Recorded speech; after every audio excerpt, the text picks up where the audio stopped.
momento, vamos abordar o assunto das 7 igrejas. Já vimos que devemos ler este tema de forma histórica e contínua. Bem-aventurado o que lê e ouve as palavras desta profecia e guardam as coisas que nela estão escritas, porque o tempo está próximo. Apocalipse 1:3. Em cada período da história há um tempo presente. O tempo está próximo e, com certeza, particularmente para a nossa época. Eu fui arrebatado no Espírito do Senhor, eu ouvi por trás de mim uma grande voz, como de trombeta, e vimos o grande Epanados, o paralelismo de Apocalipse 1, que nos diz que Jesus é o centro de todo o livro e de toda a Bíblia, que Ele é o grande Eu Sou. Vimos como no livro de Gênesis o homem perdeu acesso à árvore da vida, a morte passou a existir, ele passou a trabalhar, ele perdeu o domínio, ficou nu e foi separado de Deus. E vimos no primeiro capítulo como ele iria chegar a uma restauração que viria para lhe outorgar o acesso à árvore da vida, a vitória sobre a morte, o maná escondido, Jesus, que acabaria com essa fome espiritual para sempre, e o domínio se estabeleceria, roupas brancas e não mais separação de Deus. E então tivemos uma pequena introdução às 7 igrejas. Em Apocalipse 1, verso 11, as 7 igrejas são nomeadas: Éfeso, Esmirna, Pérgamo, Tiatira, Sardes, Filadélfia e Laodiceia. E eu disse que cada uma delas tem um significado bem particular. Vamos percorrer esses 7 períodos de tempo, tais como são descritos no livro do Apocalipse e apresentados por ele, aquele que caminha por entre os 7 castiçais de ouro. Portanto, temos um período de tempo no ministério de Cristo, quando ele está dentro do santuário, oficiando no lugar santo. Não vamos então falar de escatologia, dos eventos que se sucedem perto do final da história, mas temos que seguir um percurso através da história, porque ele está no meio dos 7 castiçais como o Filho do Homem. E agora também vimos no primeiro capítulo, brevemente, que as 7 igrejas representam a antiga rota postal. Começando com Éfeso, seguia-se Esmirna, Pérgamo, Tiatira, Sardes, Filadélfia e Laodiceia. Não é surpreendente que esta sequência seja a que está aqui mencionada? Deus é verdadeiramente espantoso.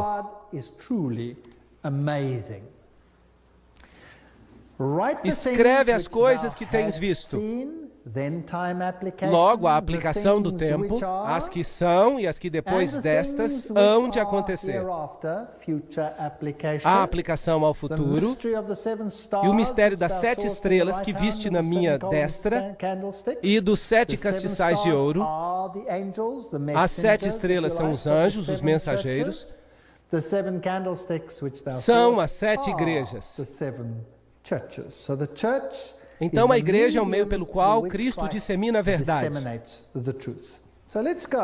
Então, vamos à Turquia, Ásia Menor, onde encontraremos essas igrejas. Esta é a cidade de Istambul, e aqui você encontrará algumas das mesquitas mais belas do mundo. Encontrará os restos da grande batalha entre as religiões, o Império Otomano, o grande forte dos otomanos, pontes sobre o Estreito de Bósforo, matrimônios, gente que vive ali hoje, do mesmo jeito que em todas as partes do mundo. Todos lutam para ganhar a vida e buscam alguém a quem amar. Esse é um jovem casal comprometido. Ela está vestida de rosa aqui, e ali está a carruagem sobre uma das 7 colinas de Istambul. Constantinopla.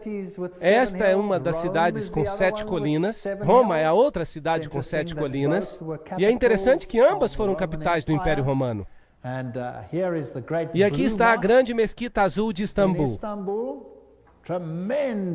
tremendas edificações que representam uma das maiores religiões do mundo. Vamos tratar de alguns desses assuntos à medida que nós avançamos no livro de Apocalipse. Aqui está a Santa Sofia, um lugar muito interessante. Hoje é um museu, mas costumava ser uma igreja cristã nos tempos bizantinos. Quando os muçulmanos tomaram controle no período bizantino e no período pós-bizantino, transformaram-na numa mesquita e hoje em dia é um museu. É interessante que nesta igreja existem relevos cristãos pintados sobre a parede. E quando os muçulmanos tomaram o controle, pintaram as paredes de branco, tomaram tinta branca e passaram por cima. E assim que desapareceram do lugar. E agora, com o passar do tempo, a tinta branca está desvanecendo, assim que quando alguém entra na igreja, vê os relevos cristãos. E se olharem atentamente, conseguem ver. Interessante, para mim é algo simbólico. É como se as grandes barreiras entre as religiões estivessem desaparecendo. E elas estão se unindo em uma só. Tempos interessantes que o mundo está enfrentando.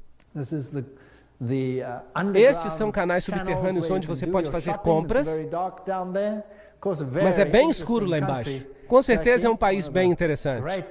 Um dos países mais fenomenais para se visitar. Excelentes instalações, culinária deliciosa, a mistura de terceiro mundo e primeiro mundo em um só. A grande cidade de Troia existiu aqui. E aqui estão as ruínas dessa cidade.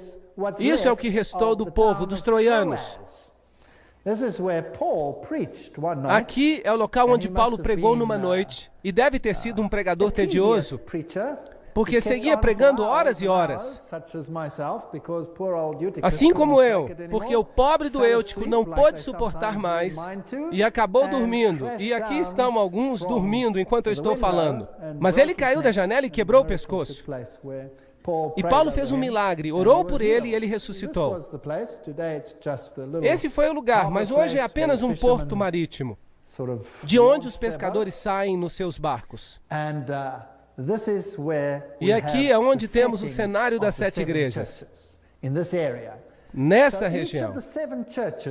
Assim que cada uma das 7 igrejas, onde Cristo é representado, está espalhando a sua luz ao mundo. Cada um desses nomes tem um significado particular. E tem um significado profético.